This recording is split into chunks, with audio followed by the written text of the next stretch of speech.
importante beneficiar, como eu já disse, de soluções de flexibilidade que possam ser desenhadas para países em maior dificuldade, como pode ser o caso da Grécia. Portanto, desse ponto de vista, temos que permanecer a fazer a nossa tarefa e a aproveitar para facilitar o desenvolvimento da nossa tarefa aquilo que possa vir de maior flexibilidade do caso grego. Outra das questões que está também a marcar o dia foi o apelo feito pela China aos Estados Unidos para que Washington adote medidas de consolidação orçamental.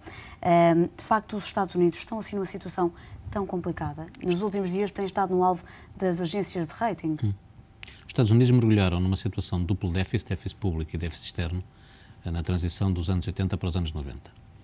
As duas presidências do presidente Clinton, portanto, grande parte dos anos 90, significaram, no auge, digamos, da esperança da nova economia e do dividendo da investigação em tecnologias de informação e comunicação e noutras áreas das ciências da vida e da saúde, significaram uma saída temporária dessa situação de duplo déficit, na qual os Estados Unidos mergulharam novamente com as duas presidências Bush e, nomeadamente, com os esforços de guerra já no final da última presidência do presidente Clinton.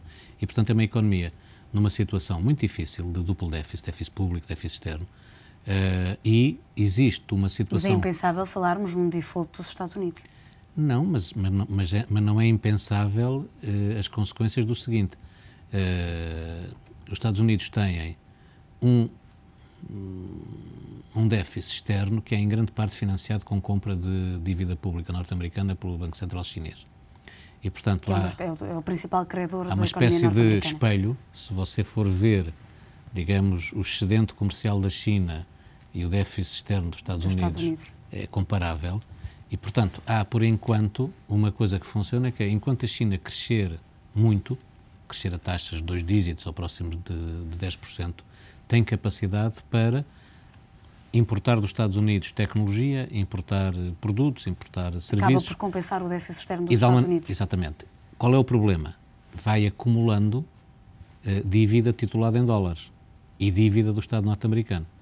Ora, com este déficit externo e com este déficit público, o dólar tem tendência para ser uma moeda relativamente fraca. Sendo uma moeda fraca, do ponto de vista de ativos, não é uma boa escolha. E, portanto, há aqui, tal como os Estados Unidos procuram que a China tenha uma política cambial de progressiva valorização do yuan para retirar competitividade à economia chinesa e equilibrar as relações comerciais à escala global, do outro lado, também o mesmo espelho, a China vai dizendo aos Estados Unidos: tenha lá mais cuidado com o seu déficit público, controle melhor as suas finanças públicas, defenda o valor do dólar, que é para a gente poder continuar a comprar títulos de dívida pública norte-americana. Portanto, há aqui, no quadro da economia mundial, uma regulação em cima do fio da navalha, mas que por enquanto vai funcionando entre duas economias de enorme dimensão e com um protagonismo essencial na economia mundial. Muito rapidamente, antes de terminarmos, de forma muito sintética, tem-se discutido muito sobre o próximo nome para a pasta das finanças. Sim. Que nomes ou que individualidades é que defende que estariam em melhor posição para ocupar o cargo? Isso é uma pergunta que se deve fazer ao Primeiro-Ministro.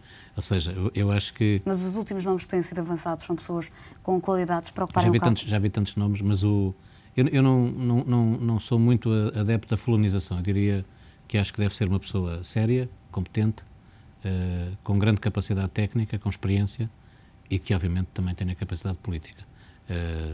Há, felizmente, em Portugal, um número suficiente, não existem milhares de pessoas com essas condições, mas há um número suficiente de pessoas que podem ser acolhidas neste governo. Este governo, do meu ponto de vista, ganharia em ter uma mescla de pessoas com carreira política e de pessoas sem carreira política. E acredita nesta coligação PSD-CDS-PP?